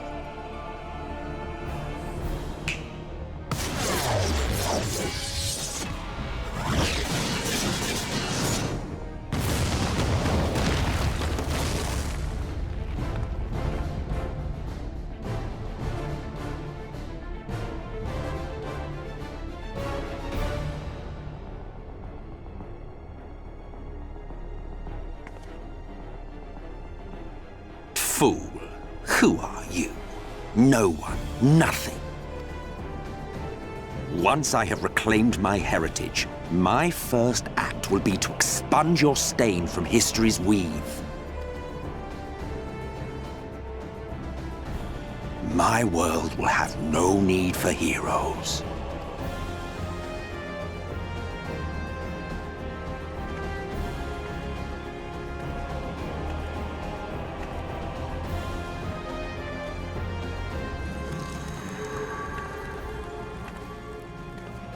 Still fighting the good fight.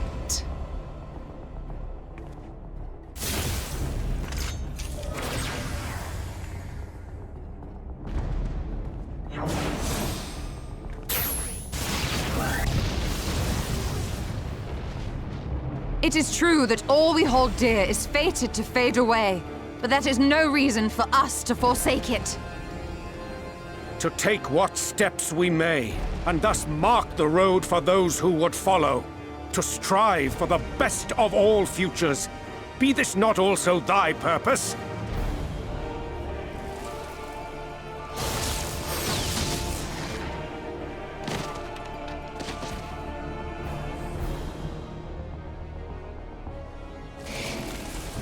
Do not presume to speak of my future.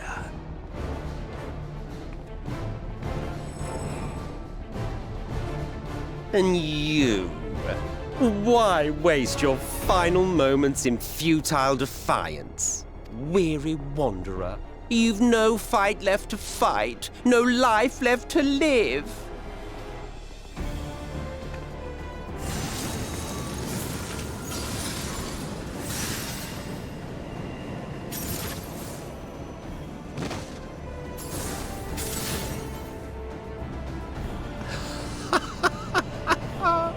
You see?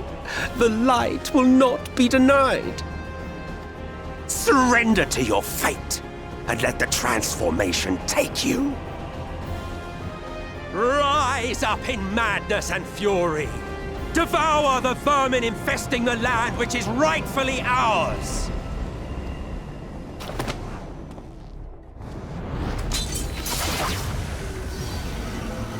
Now, Reed! Now!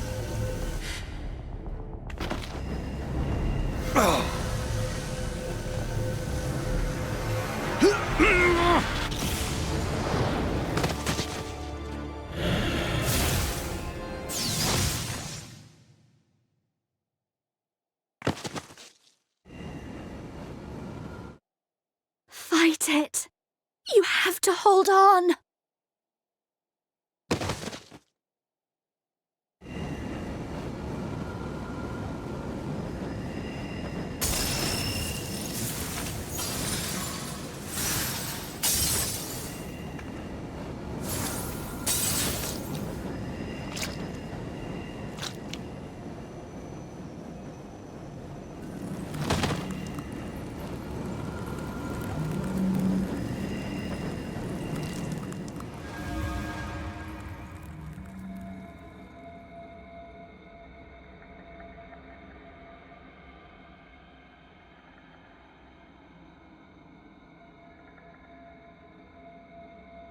If you had the strength to take another step, could you do it? Could you save our worlds?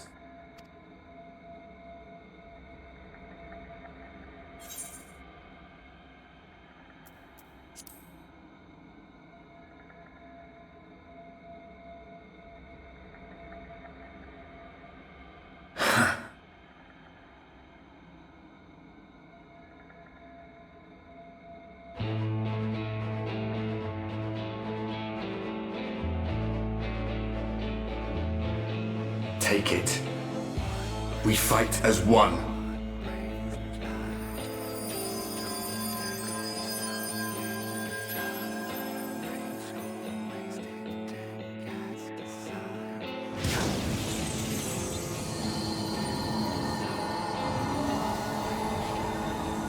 This world is not yours to end. This is our future. Our story.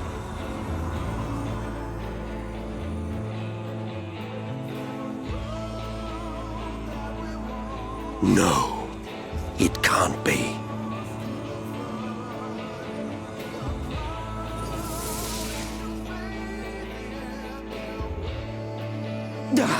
That trick of the light.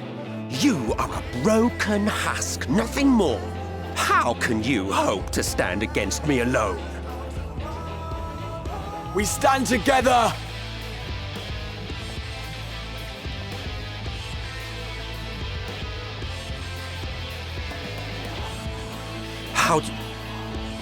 I'm surprised you can stand at all. I could not well leave matters half finished.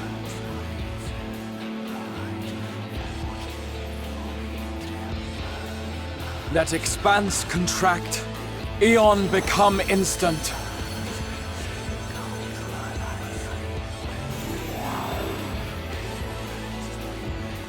Champions from beyond the rift, heed my call!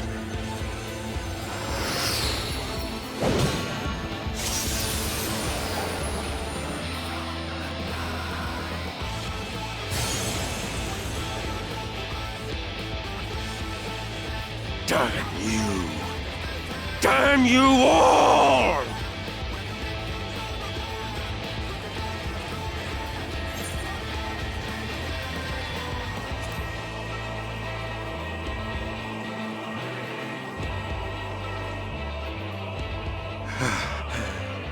Very well. Let us proceed to your final judgment. The victor shall write the tale, and the vanquished become its villain.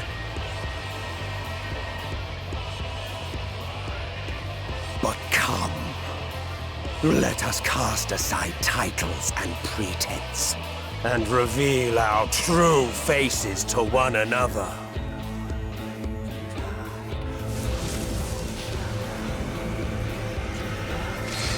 I am Hades, he who shall awaken our brethren from their dark slumber.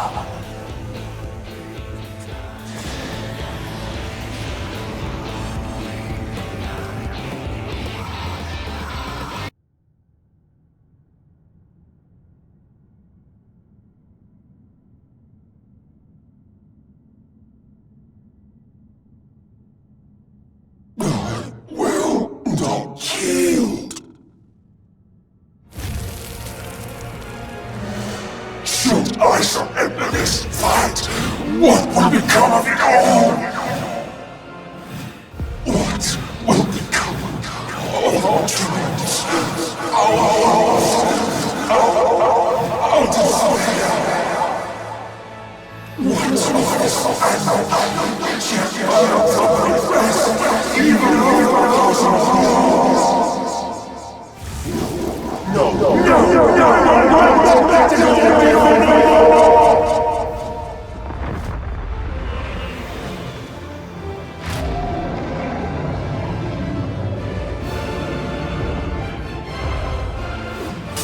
Enough, damn you!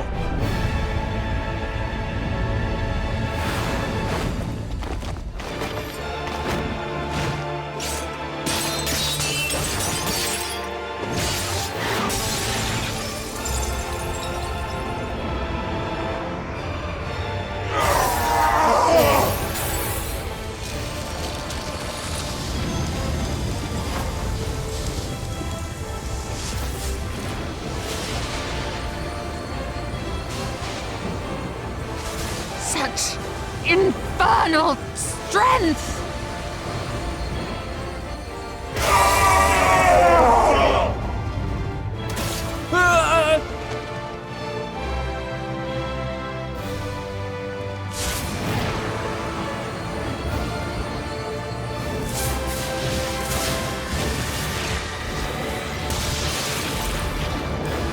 Now! Strike with all thy might!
Remember. Remember us.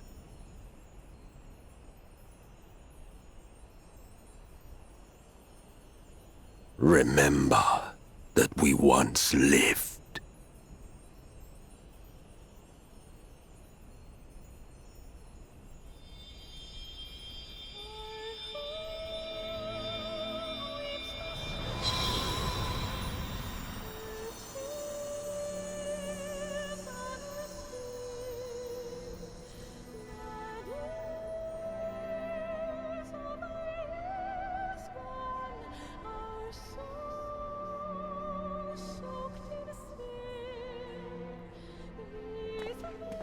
It's over. Emet-Selch is no more. More importantly, how do you fare?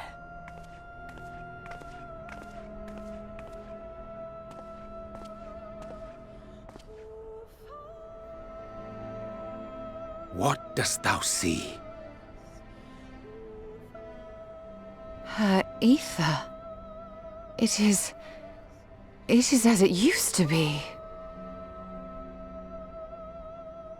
As a disciple of Zodiac, the Ascian was the darkness to your light. I can but assume that when you set your strength against his, the light within you was spent. No, it's more than that. Under the strain of that incredible flood of ether, your soul had begun to break apart. Yet now it seems somehow restored.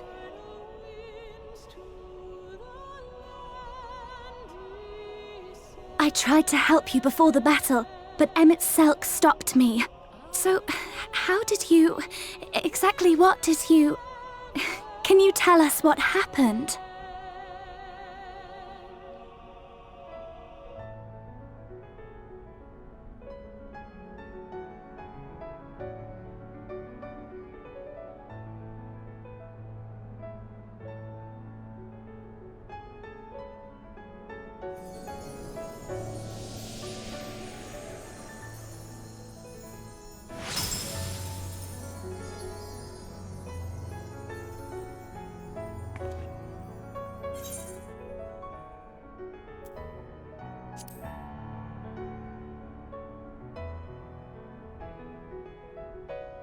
I see.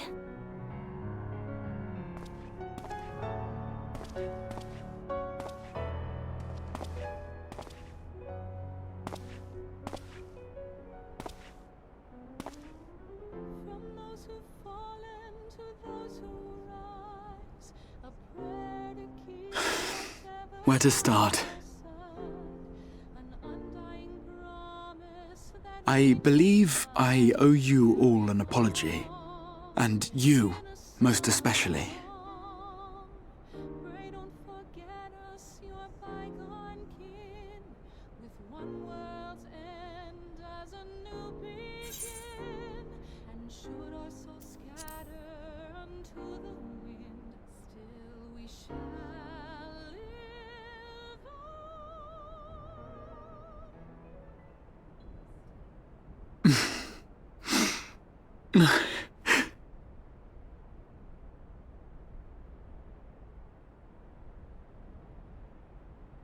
Well, 'tis good to be awake.